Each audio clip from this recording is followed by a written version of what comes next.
The world-famous CN Tower in downtown Toronto, Canada has been a beacon of wonder for decades for all who have ever approached it or visited it and either ascended to its observation deck in one of their showpiece elevators or climbed its stairs to raise awareness and money for charity.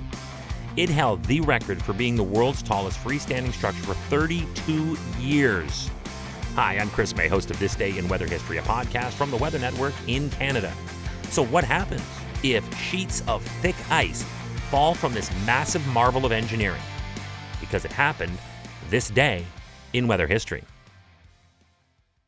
After a freezing rainstorm on March 1st of 2007, Toronto residents had one really tall problem to deal with.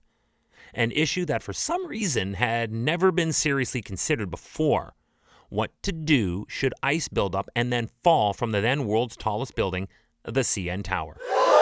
The freezing rain was severe enough, and the temperatures cold enough to produce, just like yesterday's episode of this podcast out of Hamburg, New York, a layer of ice several centimeters thick forming on the side of the tower and other downtown buildings. But, unlike the story yesterday, on this occasion, the sun came out and beamed hard on this very exposed structure and began to immediately thaw the thick ice.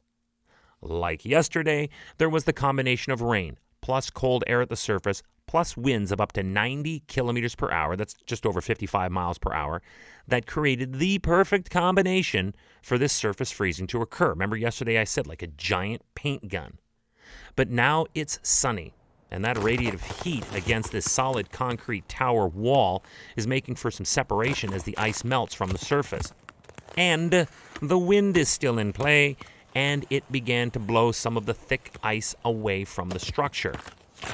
But this ice isn't falling from the wall of a home on Hoover Beach in Hamburg, New York.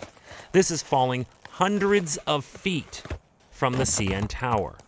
The immediate panic was for the hundreds of cars and thousands of exposed windows of nearby buildings that could be smashed by large chunks of ice falling or being blown into them. Whoa, this is just getting started. Just a reminder that today's episode is accompanied by a podcast video short. You can watch this 2-minute version of today's story on television on the Weather Network in Canada or online anytime and anywhere you are at theweathernetwork.com/weather history. They are shot right here in my podcast recording studio and include photos and video. So after this episode, watch the podcast video short. All right, now, surrounding streets were closed, including the Gardiner Expressway, when, for the first time in its history, the worst fears had come true. The ice that had built up on the CN Tower was now beginning to fall to the ground and onto the parked cars below, now suffering damage. Thankfully, no one was injured, especially when you consider if these thick slabs of solid ice were falling from almost 3/4 up the tower, that's 415 meters or 1,360 feet. It could have been striking anything on the ground at a velocity of over 350 kilometers per hour. That will do serious damage. And these chunks of ice peeling away from the CN Tower were falling for much of Friday the 2nd and into Saturday, March the 3rd, smashing windows, crashing against buildings, falling on, and in some cases through cars, and causing extensive damage in several areas. Close to the base of the tower, Bremner Boulevard remained closed between York Street and the Rogers Center on the Sunday because the winds were oscillating and it threw a dangerous variability into where more ice would fall. Best to just seal off a perimeter and keep it all closed until it's safe again. Then during the morning crush hour on Monday, March 5th, the fear was heightened as the Gardiner Expressway normally would take tens of thousands of cars and then quite literally park them for most of the morning within earshot of the CN Tower.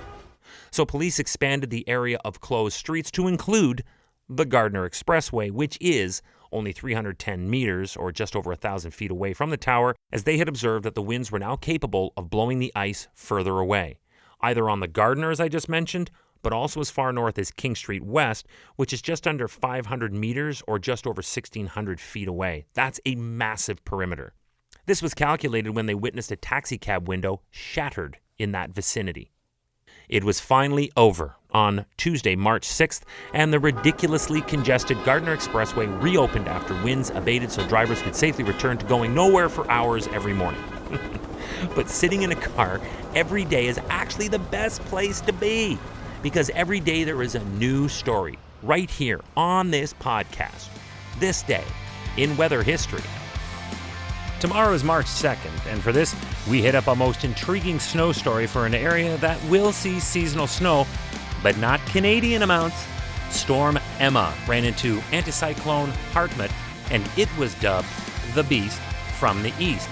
Yes, that very same beast that I was referring to back in the February 26th episode, where it snowed big time in Rome. Yeah, the same storm. We're picking up where this one went on to thrash more of Western Europe for a few days, leading to heavy snowfalls of up to 57 centimeters or 22 inches. That's tomorrow on This Day in Weather History with me, your host, Chris May.